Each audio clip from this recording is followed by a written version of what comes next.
Аз съм Ива. Аз съм Катрин. Ние сме част от организационния екип на СО Иван Вапс относно участието в проекта ЕСНО. Какво е ЕСНО? Европейската седмица за намаляване на отпадъците и ние спиван на програмата Life Plus. Тя ни дава възможност от 22 до 29 ноември да информираме гражданите от нашия град как да намалят отпадъците. Сега искаме да ви зададем няколко въпроса, които са свързани с нашата кампания Зелен микрофон.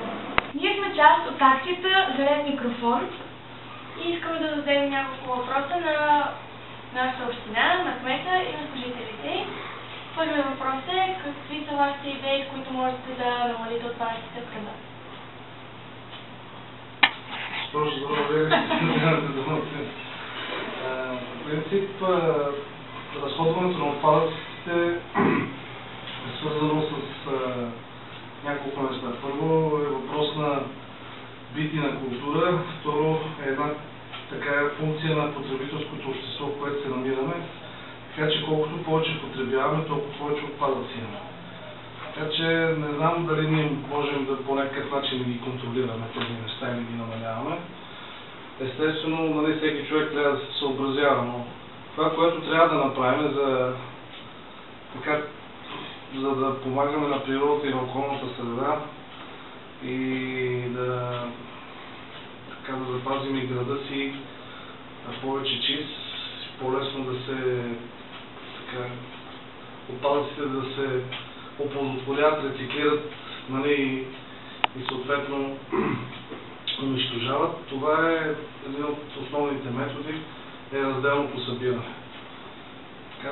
Това е нещо, което трябва да се дисциплинираме и да се научиме, да разделяме отпадъците по структура и материал.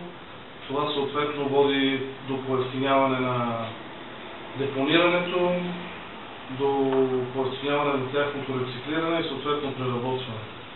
Така че в бъдеще това са тенденциите, на които трябва да заложим и да се опитаме да наблегнем, за да се улесним и поевтиним съответно събирането и оползотворяването на битовите отпадъци. Как стоят нещата в града с незаконни сметища? Незаконни сметища със сигурност има. Стремиме се да ги овладяваме преди да започнат да се разрастват.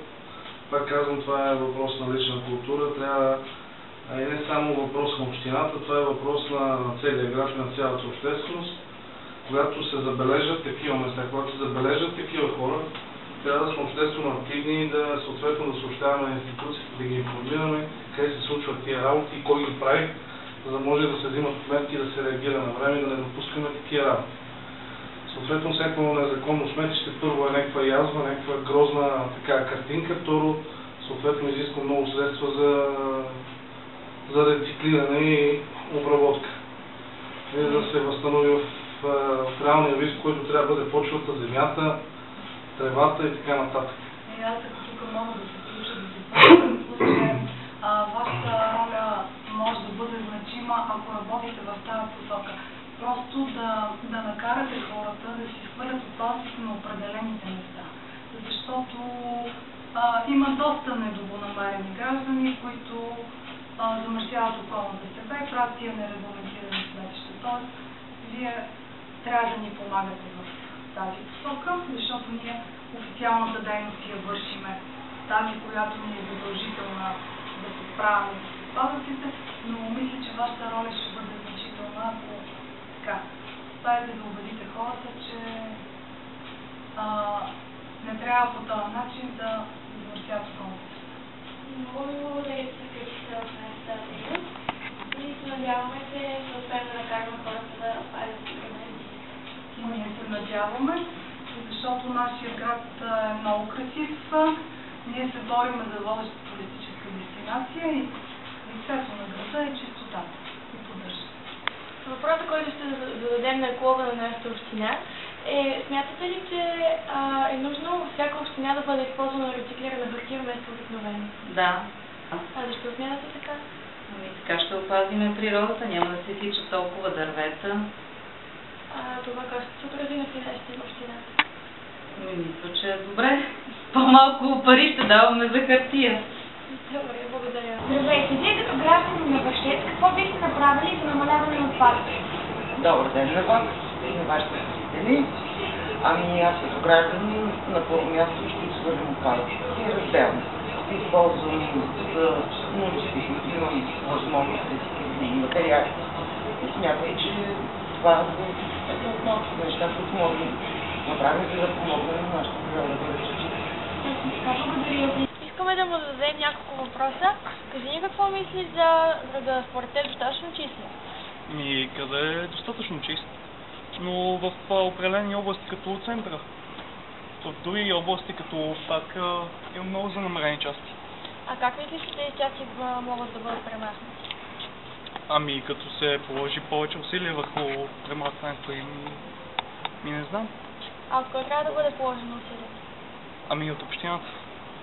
Мислите ли, че и хората са виновни, защото все пак има такива, които вместо да изхвърлят своите отпадъци в кошчето, ги изхвърлят точно до него? Да. Всъщност това е много голям проблем за обществото. Искаме да ви зададем няколко въпроса. Как смятате, че трябва да се подобри опазването на околната среда в нашия град?